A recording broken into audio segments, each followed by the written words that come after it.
नमस्कार। मैं सुनीता कथा मंथन में आप सबका स्वागत करती हूँ। कथा मंथन में आज सुनिए आश्चर्य घटना का 18वां अध्याय। इसके आगे के अध्याय आपको हमारी प्लेलिस्ट से मिल जाएंगे। लिंक आपको एंड स्क्रीन तथा डिस्क्रिप्शन बॉक्स में मिल जाएगा।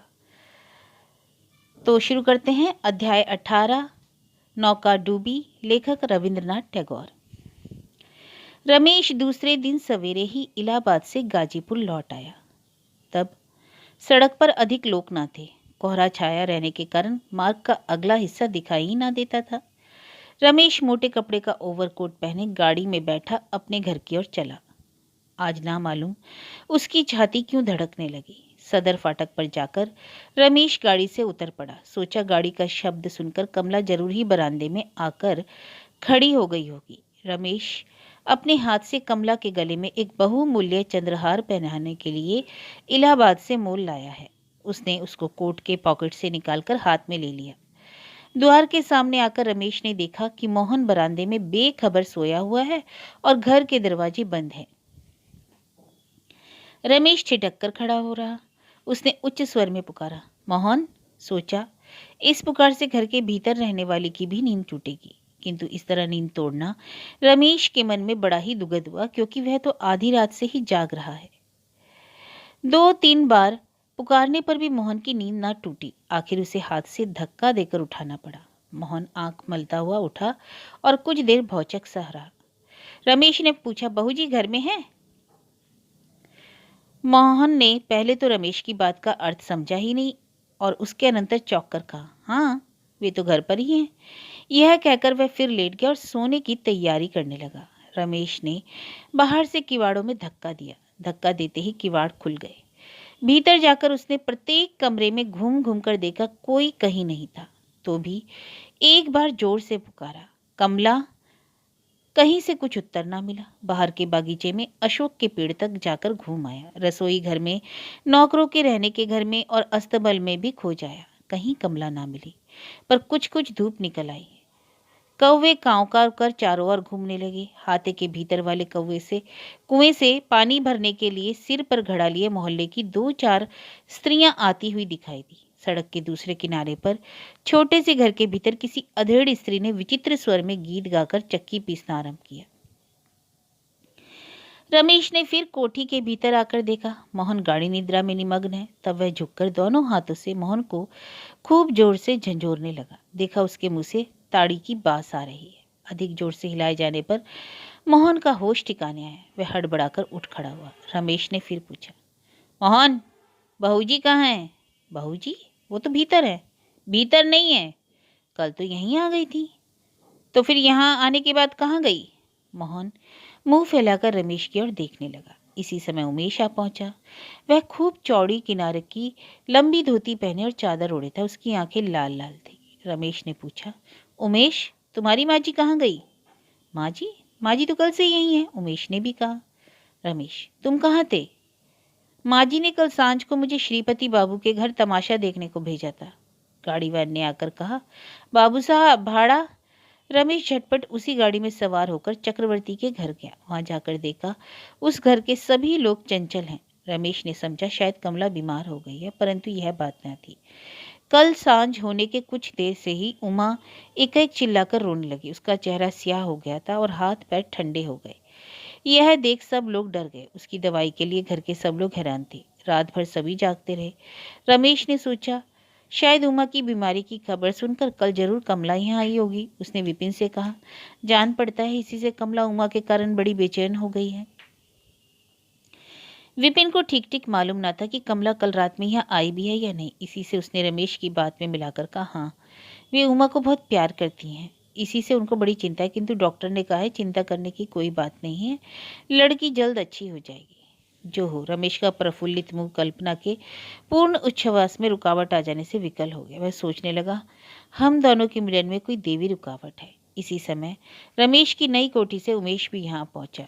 वह बेरोक भीतर आता जाता था। इस लड़के पर अन्नपूर्णा का भी स्नेह था। अन्नपूर्णा उसे अपने कमरे की ओर आते देख उमा की नींद टूट न जाए इस भय से झट बाहर आ गई। उसे आशंका थी कि इसकी बातचीत से कहीं लड़की जाग ना पड़े। उमेश ने पूछा, माँ जी कहाँ हैं? अन्नपूर्णा चकित होकर बोली, क्यों? कल तुम ही तो उन्हें यहाँ से घर ले गए थे। संध्या होने के उपरांत शिवरानिया को उनके पास भेजना था, किंतु बच्ची को एकाएक ना जाने क्या हो गया, इसी से उसको भेज ना सकी। उमेश का मुंह सूख गया। उसने कहा, उस मकान में भी तो वे नहीं है। अन्नपूर्णा ने व्यग्र होकर कहा, कहते क्या हो? कल रात को तुम कहाँ थे? उमेश, माँ ने तो मुझे रात को वहां रहने नहीं दिया। उस मकान में जाते ही उन्होंने मुझे श्रीपति बाबू के यहाँ तमाशा देखने को भेज दिया। अन्नपूर्णा, तुम्हारी अकल तो देख ली। मोहन कहाँ था? उमेश, मोहन तो कुछ कहता ही नहीं, कल वह खूब ताड़ी पीकर बेहोश हो गया। अन्नपूर्णा, जाओ बाबू को जल्द बुला लाओ। विपिन के आते ही अन्नपूर्णा ने कहा, हाय यह क्या हो गया? विपिन का मुंह सूख गया। उसने घबराहट के साथ पूछा, क्या हुआ? कमला कल अपनी कोठी में गई थी ना, आज वहां खोजने से भी नहीं मिलती। तो कल रात को वो यहाँ नहीं आई? विपिन ने पूछा। नहीं, बच्ची को बीमार देखकर उन्हें बुलाना चाहा था, पर भेजती किसे? रमेश बाबू आ गए क्या? विपिन, उन्हें उस मकान में ना पाकर रमेश बाबू यही समझे कि कमला यही है, वे तो यहीं आए हैं। अन्नपूर्णा, चाहिए शीघ्र रमेश बाबू को साथ लेकर कमला की खोज कीजिए। उमिया अभी सोई है, वह अच्छी है। विपिन और रमेश फिर उसी गाड़ी में बैठकर नई कोठी में लौट गए, जहां जाकर कमला के विषय में मोहन से जिरह पर जिरह करने लगे। बहुत शंका समाधान के अनंतर जो खबर मिली वह यही कि कल कुछ दिन रहते कमला अकेली गंगा की ओर गई थी। मोहन ने उसके साथ जाना चाहा था, पर कमला ने बतौर इनाम के 1 रुपया उसके हाथ में देकर उसे लौटा दिया। वह पहरा देने के लिए सदर फाटक पर आ बैठा। उसी समय तुरंत का उतारा ताड़ी का घड़ा लिए एक पासी उसके सामने से जा रहा था। इसके बाद संसार में कहाँ क्या हुआ मोहन को कुछ ना पता था। जिस रास्ते कमला को गंगा तट की ओर जाते देखा था वह मोहन ने दिखा दिया। रमेश, विपिन, उमेश तीनों ओस में गीले खेतों के बीच वाले उसी रास्ते से कमला की खोज में चले। उमेश मात्रहीन मृग शावक की भांति व्याकुल होकर चकित दृष्टि से चारों ओर देखने लगा। गंगा के किनारे पहुंचकर तीनों खड़े हुए। वहां चारों ओर मैदान था। सफेद बालू प्रभात काली की धूप में चांदी की तरह चमक रही थी। कहीं कोई दिखाई ना पड़ा। उमेश खूब जोर से चिल्ला चिल्लाकर पुकारने लगा, माँ, माँ कहाँ हो? दर्शन दो, दर्शन दो। प्रतिध्वनि मात्र दूर से लौटकर उसके कानों में आ पड़ी। कहीं से कुछ उत्तर ना मिला। खोजते खोजते उमेश की दृष्टि हठात कुछ दूर पर एक उजली सी चीज पर पड़ी। उसने दौड़कर नजदीक जाकर देखा, पानी के निकट एक सफेद रुमाल में बंधा हुआ कुंजियों का गुच्छा है। अरे वह क्या है? कहते कहते रमेश भी आया और देखते ही पहचान लिया, वह कमला की कुंजियों का गुच्छा था। जिस जगह वह कुंजियों का गुच्छा पड़ा था उससे कुछ ही हटकर गीली मिट्टी के ऊपर गंगा के जल पर्यंत 2 छोटे छोटे पैरों का गहरा चिन्ह भी दिखाई पड़ा। उथले पानी के भीतर कोई वस्तु झलक रही थी। उस पर उमेश की दृष्टि जा पड़ी। उसने पानी में से निकाल कर देखा, सोने की चेन थी। कमला को रमेश ने यह उपहार में दी थी। इस प्रकार जब गंगा की धार में कमला के प्रवेश करने के अनेक चिन्ह मिले तब उमेश से ना रहा गया। वह माँ माँ कहकर गंगाधर जी की धार में धंस पड़ा। वहां जल अधिक ना था। उमेश पागल की तरह बार बार पानी में डुबकी मारकर तल प्रदेश में हाथ से चारों ओर कमला को ढूंढने लगा। उसने पानी को गंदला कर डाला। रमेश हतबुद्धि की तरह किनारे खड़ा था। विपिन ने उमेश से कहा, तुम यहाँ क्या करते हो? निकल आओ। उमेश मुंह से पानी फेंकते फेंकते बोला, नहीं दादा, मैं पानी से बाहर न निकलूंगा, हरगिज नहीं। और माँ तुम कहाँ गई? मुझे भी अपने साथ क्यों ना लेती गई? विपिन डर गया, परंतु उमेश तो मछली की तरह पानी में तैरना जानता था। उसके लिए पानी में डूबकर आत्महत्या करना कठिन था। जब वह डुबकी लगाते लगाते थक गया तब अछता पछता कर पानी से निकल आया और किनारे की बालू पर लौटने और रोने लगा। विपिन ने मूर्ति की तरह खड़े रमेश को छूकर कहा, रमेश बाबू चलिए, यहाँ खड़े रहने से क्या होगा? एक बार पुलिस को इत्तला करनी चाहिए, वे लोग भी खोजें, शायद शायद कहीं कुछ पता लग जाए। अन्नपूर्णा के घर उस दिन चूल्हा ना जला। दिन भर सब लोग कमला के वियोग से कातर हो शोक सागर में डूबे रहे। मल्लाहों ने नाव लेकर गंगा की धार में दूर तक जाल डालकर ढूंढा। पुलिस के कर्मचारी चारों ओर कमला का अनुसंधान करने लगे। स्टेशन में जाकर विशेष रूप से खोज की गई।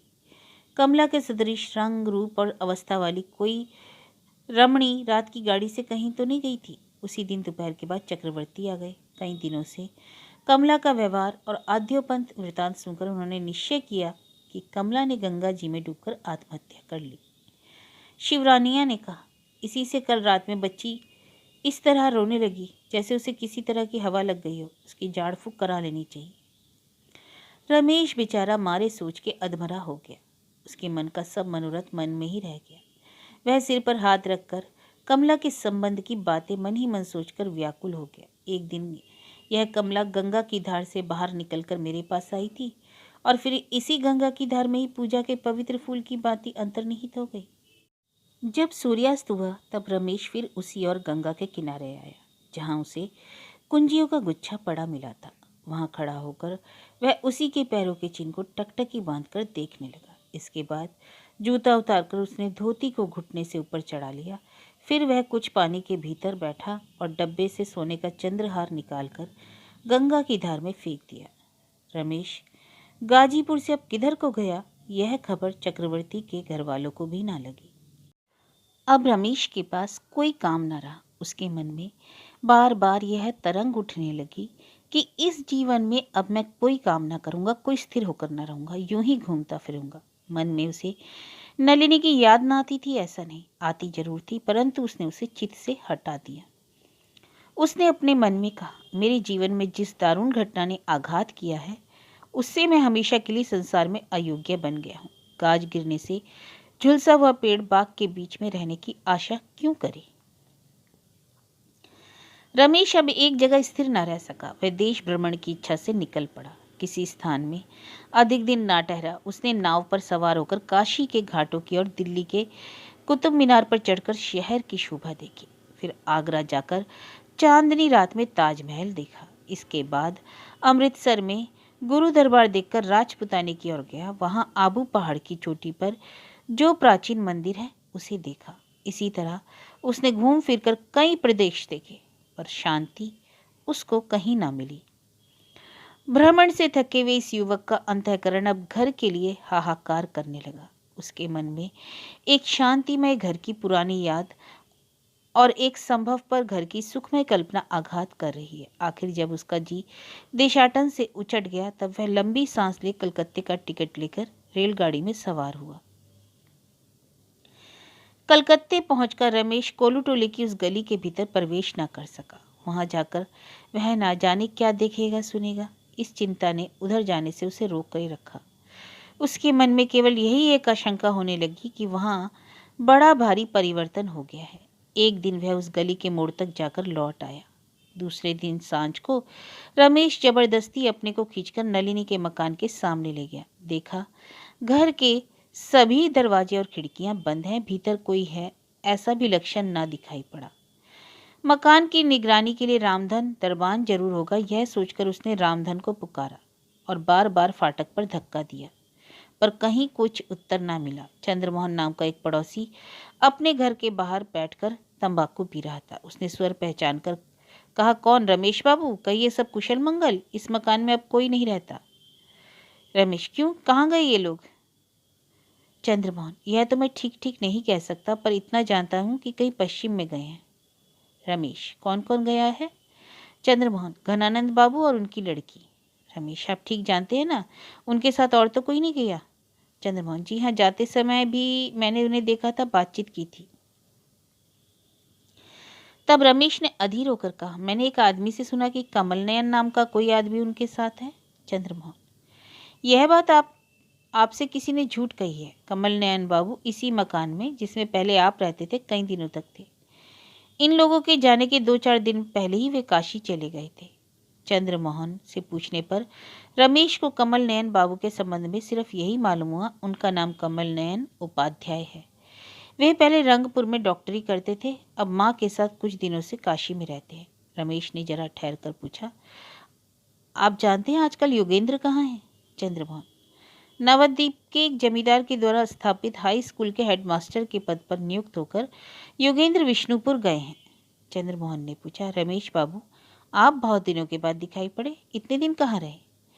रमेश ने बात को छिपाने का कोई कारण न देकर कहा, वकालत करने की इच्छा से गाजीपुर गया था। क्या अब वहीं रहना होगा? नहीं नहीं, वहाँ मुझे पसंद नहीं आया रहना, कहाँ रहूँगा यह भी कह नहीं सकता। रमेश के जाने के कुछ ही देर बाद अक्षय वहाँ आया। योगेंद्र जाते समय कभी कभी अपना मकान देखने के लिए अक्षय से कह गया था। अक्षय जो काम अपने जिम्मे लेता है उसकी रक्षा करने में कभी आलस्य नहीं करता। इसी से वह और काम रहने पर भी जब तब योगेंद्र का मकान देखने आता है। मकान के 2 चौकीदारों में एक भी हाजिर रहकर पहरा देता है या नहीं, इसकी जांच पड़ताल के लिए वह चला आता है। चंद्रमोहन ने अक्षय से कहा, रमेश बाबू अभी अभी यहाँ से गए हैं क्या? अक्षय, सचमुच क्या करने आए थे? चंद्रमोहन, यह तो मैं नहीं जानता। घनानंद बाबू का हाल पूछते थे। वे ऐसे दुबले पतले हो गए हैं कि सहसा पहचानना ही कठिन है। यदि वे दरबान को ना पुकारते तो मैं भी नहीं पहचानता। अक्षय, कुछ मालूम हुआ आजकल रहते कहाँ हैं? चंद्रमोहन, अभी तक तो गाजीपुर में थे, अब वहां नहीं रहेंगे। कहाँ रहेंगे इसका कुछ निश्चय नहीं किया। कहकर अक्षय ने अपने काम में मन लगाया। रमेश अपने डेरे पर आकर सोचने लगा, बड़ी अद्भुत घटना है। उधर मेरे साथ कमला का और इधर कमल नयन के साथ नलिनी का मिलन हुआ। यह तो बिल्कुल ही उपन्यास की तरह है, सो भी कुलिखित उपन्यास। इस प्रकार उलट फेर कर देना विधाता की भांति लापरवाह रचयिता के लिए ही संभव है। संसार में वह ऐसे ऐसे काम कर डालता है जिन्हें भीरू लेखक काल्पनिक उपन्यास में लिखने का साहस नहीं करते। रमेश ने सोचा, इस बार मैं अपने जीवन के कठिन समस्या जाल से निकल गया हूँ। तब अधिकतर संभव है कि अदृष्ट अपने इस जटिल उपन्यास के शेष अध्याय में मेरे लिए शोकजनक उपसंहार न लिखेगा। विष्णुपुर के जमींदार ने योगेंद्र के रहने के लिए अपने मकान के पास ही एक घर दिया था। वह घर में रविवार को सवेरे अखबार पढ़ रहा था। इसी समय बाजार के एक आदमी ने उसके हाथ में चिट्ठी दी। लिफाफे पर अक्षर देखकर आश्चर्य में पड़ गया। लिफाफा खुलकर देखा। रमेश ने लिखा, मैं विष्णुपुर की एक दुकान में भेंट करने की इच्छा से बैठा हूँ, तुमसे कुछ बातें कहनी है। योगेंद्र एकाएक कुर्सी से उठ खड़ा हुआ। यद्यपि वह एक दिन रमेश को अपमानित करने के लिए बाध्य हुआ था, तो भी उस बाल्य बंधु को इस दूर देश में, और वह भी मुद्दत के बाद, भेंट करने के लिए उपस्थित देखकर लौट ना सका। उसका हृदय आनंद से उमंग उठा। कौतूहल भी कुछ कम ना हुआ, विशेषकर जब नलिनी वहां ना थी। तब रमेश के द्वारा किसी तरह अनिष्ट होने की आशंका भी ना थी। पत्र लाने वाले को साथ ले योगेंद्र स्वयं रमेश से भेंट करने चला। देखा वह एक बनिए की दुकान में खाली सिंदूक पर चुपचाप बैठा है। दुकानदार ने ब्राह्मण के हुक्के में तंबाकू भरकर उसे देना चाहा, किंतु चश्माधारी बाबू साहब हुक्का नहीं पीते। यह सुनकर वणिक आश्चर्य में पड़ गया। योगेंद्र ने लपक कर रमेश का हाथ पकड़कर कहा, तुमसे हार गए। तुम अपनी दुविधा को लेकर चलते बने और जब मिलने आया तो मोदी की दुकान पर बैठे हो। रमेश कुछ उत्तर न देकर मुस्कुराया।